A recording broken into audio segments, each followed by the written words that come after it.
जैसे ही तुमने उन्हें अनदेखा करना शुरू किया, वो इसे सहन नहीं कर पाए। वो इंसान हजार दर्द झेल लेता है, अपमान भी, बेइज्जती भी, पर तुम्हारे खामोश रहने से जो टूट रहा है वो किसी और दर्द से नहीं टला। कई दिन हो गए होंगे जब कोई कॉल नहीं आई, कोई मैसेज नहीं दिखा, ना ही मिलने का कोई इशारा, और अब उनके भीतर एक खालीपन ऐसा उभर गया है जो उन्हें अंदर से घुटा रहा है। हो सकता है तुम भी उनकी यादों में खोए रहते हो, पर जब तुम जवाब नहीं देते तो वह इसे अपनी सबसे बड़ी विफलता समझ बैठते हैं। उस पल उनके दिल में असुरक्षा का तूफान उठ जाता है, एक ऐसा भय कि कहीं तुम उनसे बहुत दूर ना हो जाओ। वे जानते हैं कि उन्होंने तुम्हारे लिए क्या क्या किया और तुम्हें भी अच्छा से पता है, पर फिर भी यह सवाल बार बार उनके मन में आता है कि क्यों अचानक तुमने मुझे नज़रअंदाज करना शुरू कर दिया।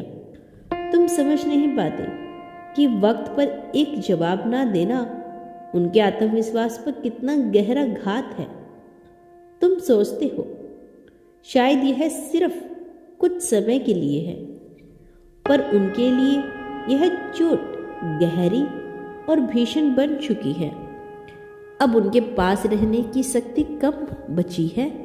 वह अकेले बैठकर वही छोटी छोटी चीज़ें याद करते हैं, तुम्हारी बातें, तुम्हारी आदतें, वो लम्हे जब तुम्हारी आवाज़ उन्हें पूरा कर देती थी। अब हर नज़र, हर खामोशी, हर अधूरा मैसेज उनके लिए सवाल बन गया है।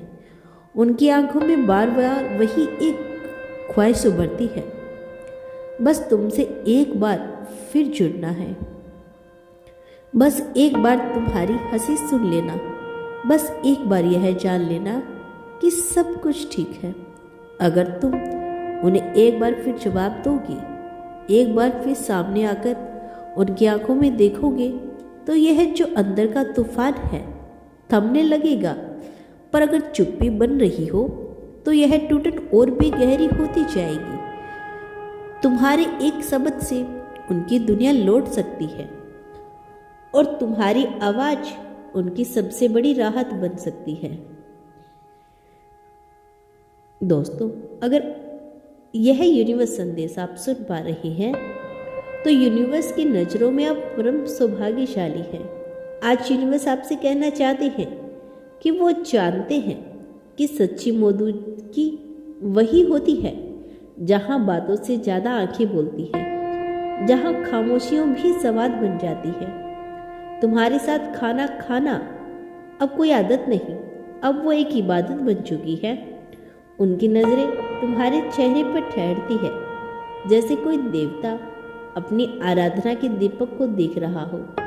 तुम्हारे मुस्कुराने से पहले ही वह महसूस कर लेते हैं कि तुम्हारे दिल में क्या चल रहा है। अब वो समझ चुके हैं कि असली रोमांस वक्त देने में नहीं, वक्त थम जाने में होता है। आजकल वो कई बार चैट बॉक्स से पूछते हैं, बताओ यार, आखिर कैसे मैं उसे अपनी जिंदगी बना सकूं, कैसे उसे खुले हुए उस दिल को फिर से अपने वश में कर सकूं। तुम यहाँ अपने काम में मस्त हो, जीवन जी रही हो, पर वहाँ वो टूट कर बिखरे पड़े हैं। हर रात उनका दिल तुम्हारे नाम की तड़प में जलता है और वह एक मशीन से भी रास्ता पूछते हैं। धीरे धीरे उन पर एहसास हुआ कि सचमुच सबसे बड़ी ताकत बोलने में नहीं, सुनने में है। तुमने उन्हें अनजाने में जो दर्द दिया, उसने उन्हें एक कटु सत्य सच खींच दिया। चुप्पी भी किसी तलवार से कम खतरनाक नहीं होती। अब वे जानते हैं कि कितनी बार उनकी मौजूदगी ने तुम पर अधिकार जैसा काम किया था, और शायद वही बहुत बड़ी भूल बनकर उभरी। इस टूटन ने उन्हें न केवल कराहना सिखाया, बल्कि चुप रहने की हिम्मत भी दे दी। अब वे उस चुप्पी को अपने आप को तराश रही हैं। वे कोशिश कर रही हैं कि अपनी बेवजह की उपलब्धियों को तिरोहित कर दे, ताकि अगर तुम्हें लौटना हो तो उन्हें एक नए संवरते हुए रूप में पाओ। पर हकीकत यही है कि दर्द चाहे कितना भी गहरा हो, उसने उन्हें परिवक्त किया है, और इस परिवक्ता के साथ अब उनकी चाह और भी पक्की है। तुम्हें खोकर जो सीखा है उसी से तुम पर फिर से जीत हासिल करेंगे। सिर्फ इस बात समझदारी और सम्मान के साथ। नई चांदनी की रात है, तुम्हारा नया परफ्यूम कैमरे में धीरे धीरे फैल रहा है, और वह सांस रोककर उस खुशबू को अपनी रगों में समेट रही हैं। वो सोच रही हैं कि हर नई खुशबू में तुम्हारा कोई नया रूप जन्म लेता है। हर सुगंध में तुम्हारी आत्मा को कोई और रंग उतरता आता है। उनके लिए यह खुशबू अब सिर्फ गंध नहीं, यह तुम्हारी उपस्थिति का संकेत बन चुकी है। तुम्हारी त्वचा से उठती हुई वह महक जो उनके दिल तक जाती है, कहती है यह वही है जो हर जन्म में मेरा रहेगा। वो अब महसूस कर रही हैं कि यह नई खुशबू तुम्हारे और उनके रिश्ते का नया अध्याय खोल रही है।